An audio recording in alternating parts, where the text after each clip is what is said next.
Ooh. Uh-oh. Ta-da!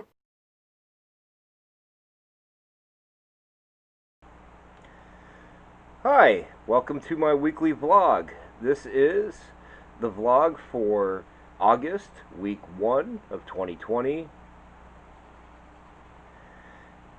So in this episode, I'm going to talk a little bit about dreams and nightmares.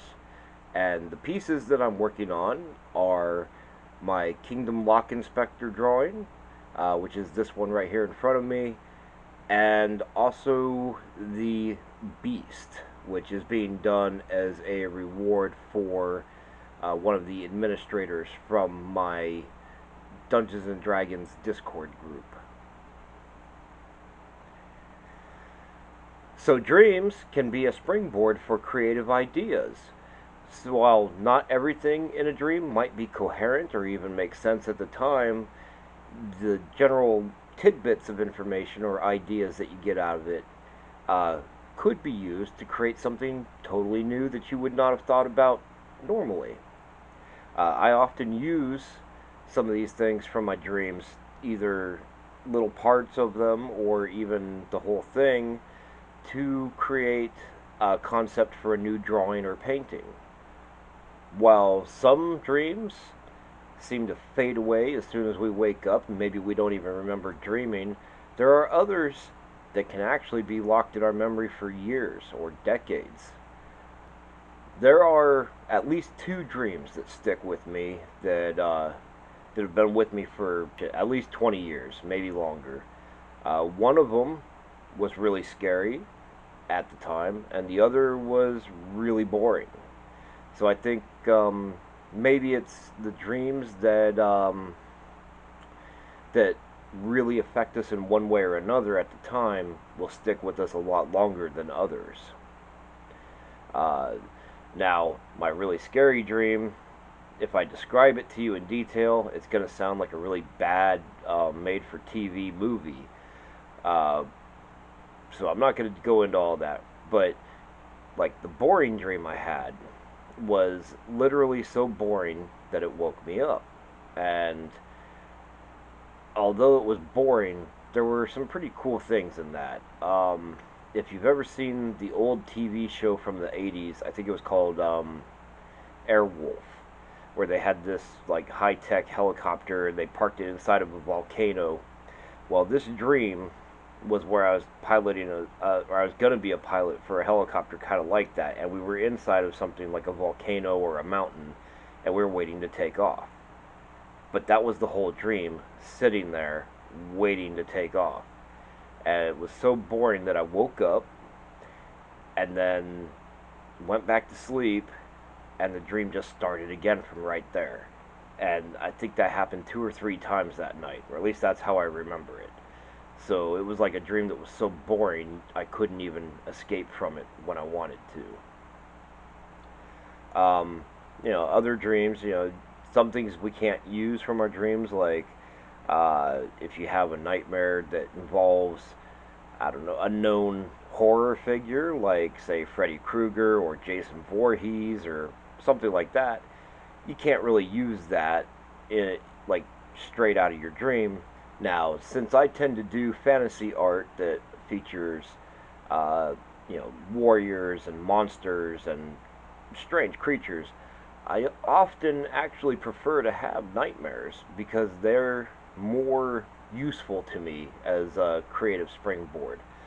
Um, Two of my most recent things, no, one of my most recent sketches that came from a dream is the concept for the Soul Stealer, and I'm going to put that up on screen here. It's just a rough little sketch that I did, um, but this was a dream that I had where uh, the Soul Stealer had this person on a slab and was using this very I don't know, ornamental, ritualistic looking knife to cut into the body of the person on the table or on the slab, and their soul was coming out through the wound and channeling through the blade, or not through the blade, but like through the hilt, and becoming trapped.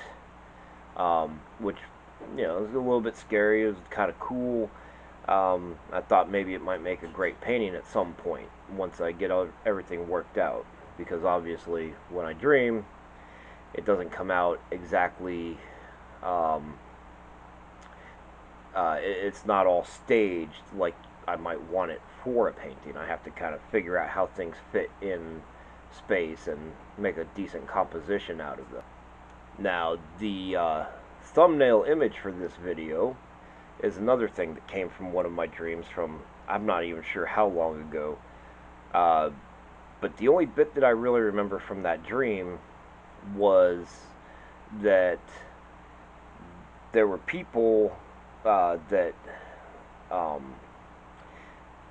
basically, like, they would open their mouths, but their whole face would stretch, and I mean, even more so than in the title, their faces, the bottom of their faces might stretch like all the way down to, I don't know, like their waist, and become wider, and they were filled with all this machinery like a wood chipper, and they would like grab people and throw them in their mouths and grind them up, and but they looked like normal people most of the time. It was only when they decided to attack.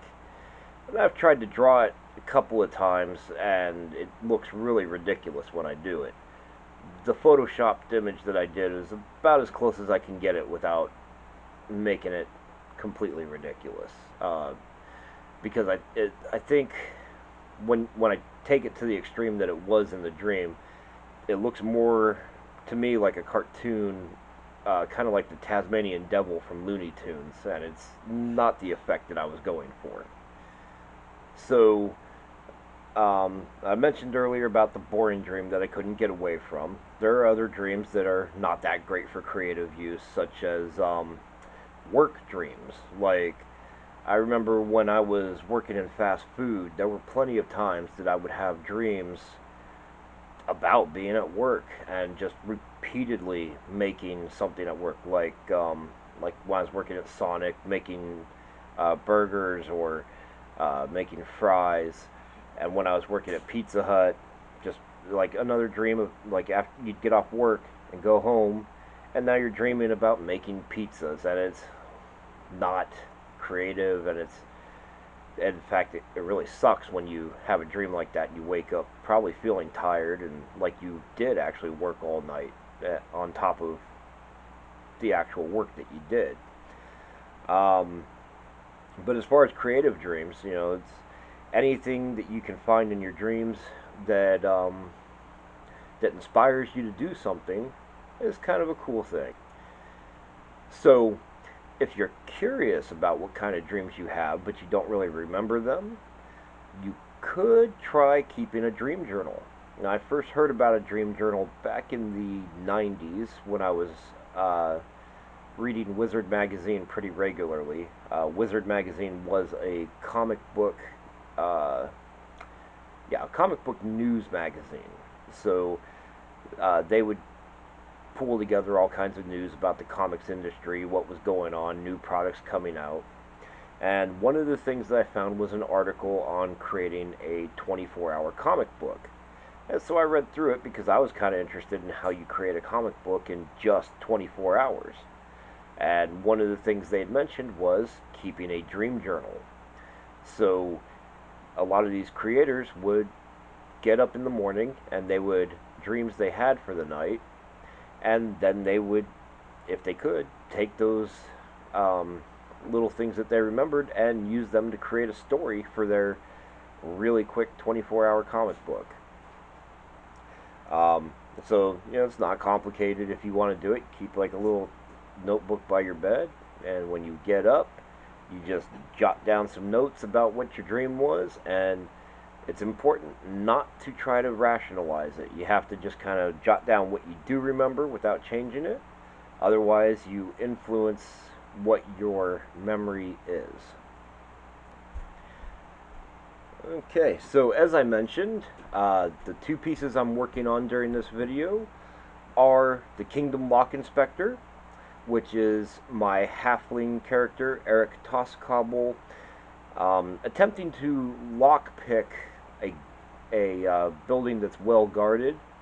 And as he's picking the lock, the guard actually opens the door from the inside and looks down and sees him and says, "What are you doing here?" And trying to bluff the guard in kind of a panic mode, uh, Eric Toskobel, he says, "Well, I'm the Kingdom Lock Inspector." And so I had to roll a bluff check, and I think I got a natural 20 or something like that on it, which the guard, of course, believed it. And so I actually did not get what I wanted out of the situation overall, but I did convince the guard that there were problems with his locks and they needed to upgrade all the locks in the city. So it kind of locked me out of everything, but at least I didn't get in trouble.